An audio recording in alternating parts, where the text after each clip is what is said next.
కేంద్ర ప్రభుత్వం దేశవ్యాప్తంగా హై అలర్ట్ ప్రకటించడంతో విశాఖలో భద్రతా బలగాలు అప్రమత్తమయ్యాయి. నగర పోలీసులతో కలిసి రైల్వే స్టేషన్ పరిసర ప్రాంతాల్లో ఆర్పీఎఫ్ బలగాలు క్షుణ్ణంగా తనిఖీలు మొదలుపెట్టాయి. విశాఖలోని జనసంచారం ఎక్కువగా ఉండే RK beach, railway station, Jagadamba junction పరిసరాల్లో ముమ్మర తనిఖీలు చేపట్టారు. అనుమానితులను ఆరా తీస్తున్నామని నగర పోలీస్ కమిషనర్ శంఖప్రత బాగ్చి తెలిపారు. నగరంలో అమర్చిన 11,000 సీసీ కెమెరాలతో అనుక్షణం నిఘా పెట్టామన్నారు. చందనోత్సవం సమీపిస్తున్న తరుణంలో భద్రతా పరంగా ప్రత్యేక జాగ్రత్తలు తీసుకుంటున్నట్టు కూడా సిపి తెలియజేశారు.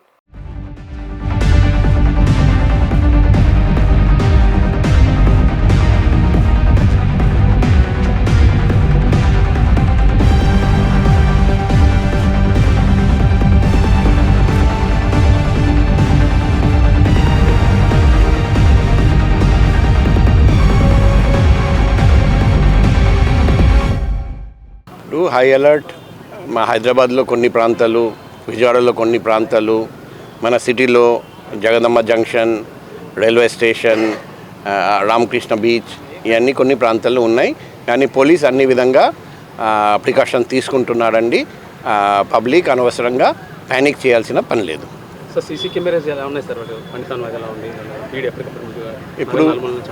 ఇప్పుడు నేను సిపిగా జాయిన్ అయిన తర్వాత దాదాపు 11,000 సీసీటీవీ కెమెరాస్ పెట్టించాము కొత్తగా.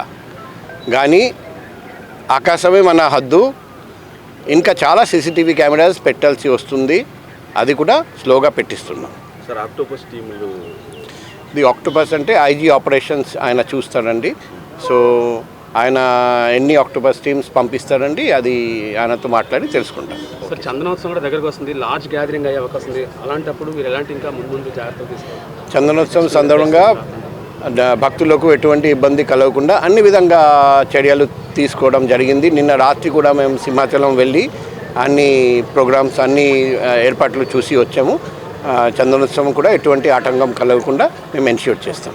Thank you. హై అలర్ట్ ప్లేస్లో 3 అన్నారు కదా, చందనోత్సవం అంటే అది కూడా అంత పార్ట్ అది కూడా ఇంపార్టెంట్ కదా సార్? అది ఇంపార్టెంట్. అది చందనోత్సవంలో ఎటువంటి ఇబ్బంది లేకుండా భక్తులకు మేము అన్ని విధంగా ఏర్పాట్లు చేస్తున్నాం. ఎటువంటి భయపడాల్సిన భద్రత పరంగా అన్ని విధంగా ఏర్పాట్లు చేసాము. భక్తులకు ఎటువంటి ఇబ్బంది ఉండదు.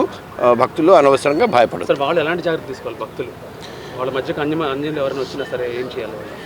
వెంటనే అందరికీ మా సెల్ నంబర్ తెలుసు, 7995095799 నా పర్సనల్ సెల్ నంబర్.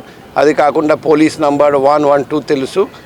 మీకు ఏదైనా అనుమానం ఉంటే, వస్తువు ఉంది లేకపోతే ఒక వ్యక్తి మీద అనుమానం ఉంది, వెంటనే పోలీస్కి సంప్రదించాలి.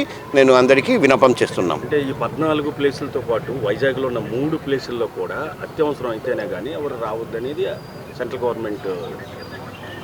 దానికి సంబంధించి పబ్లిక్ మీరేం? సెంట్రల్ గవర్నమెంట్ ఒకటి వచ్చింది, మేము చూసాము. మేము అది దాని ప్రకారం చర్య తీసుకుంటున్నాం. Thank you.